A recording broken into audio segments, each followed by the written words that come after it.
Ladies and gentlemen, please welcome Glenn Beck, who will be reading from his new novel, The Overton Window.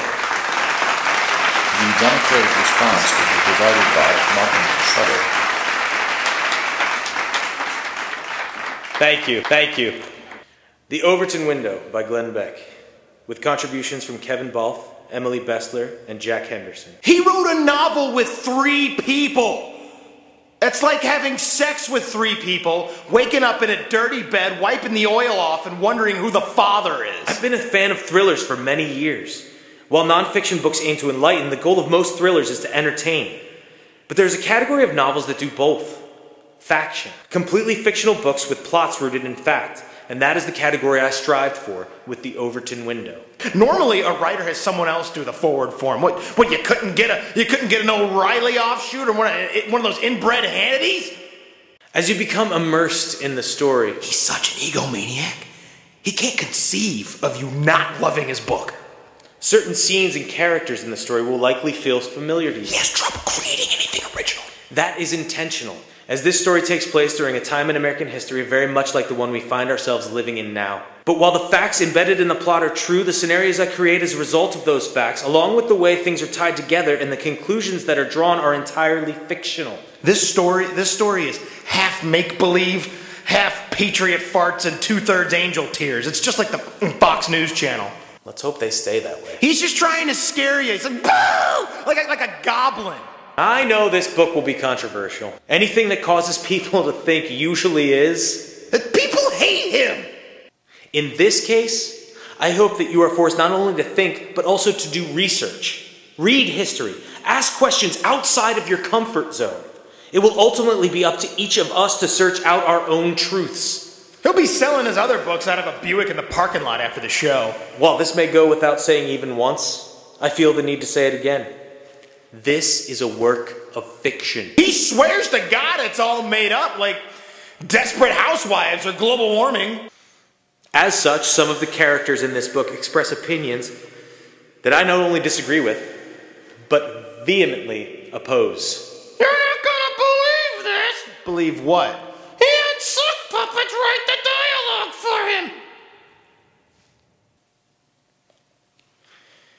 I included them in this story because these views, like them or not, are part of the current American silencing dialogue. Voices or opinions only, ignoring them to the shadows, or pretending that radical ideas don't exist in society does us each a great disservice. He loves neo-Nazis because they make him look reasonable.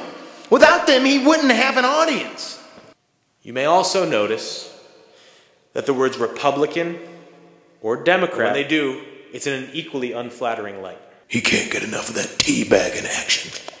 We also never meet the President of the United States of America, about a political party, or learn what party he or she. It is about a course of destruction that we have been pursuing at various speeds for the last century.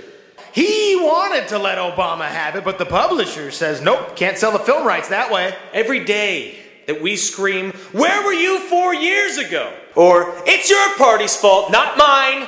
Or, I didn't vote for him, is a day we move closer to the end of America. Or at least the America our founding fathers envisioned. Whoa! He just gave himself a Woody! As I write this introduction, weeks before this book will even go on sale, I already know that my critics will be fierce and unforgiving. They will accuse me being every kind of conspiracy theorist they can invent. And they will base it all on the plot of a novel that they will likely never even read. Keith Oldman's gonna fart rainbows for Rachel Maddow when he finds out how much this man made off the book. He's so awesome! Fortunately, none of this is about me. It never has been. I've been called every hateful thing there is to call someone. I can handle it. But when people look back at this time in the history of our great country, there's only one thing critics and fans alike call me. Wrong. Enjoy the book, America. I hope you lose as much sleep reading it as I lost writing it. Get out of here, America. Go now, go now, go now, go now. Wait! Wait! I wrote poetry! It's called poetry? Minorities who are also Republicans and smart. There's that. Okay, what did you do? Shut your mouth! You shut your mouth, Tommy! Say you love Sarah Palin. Say it!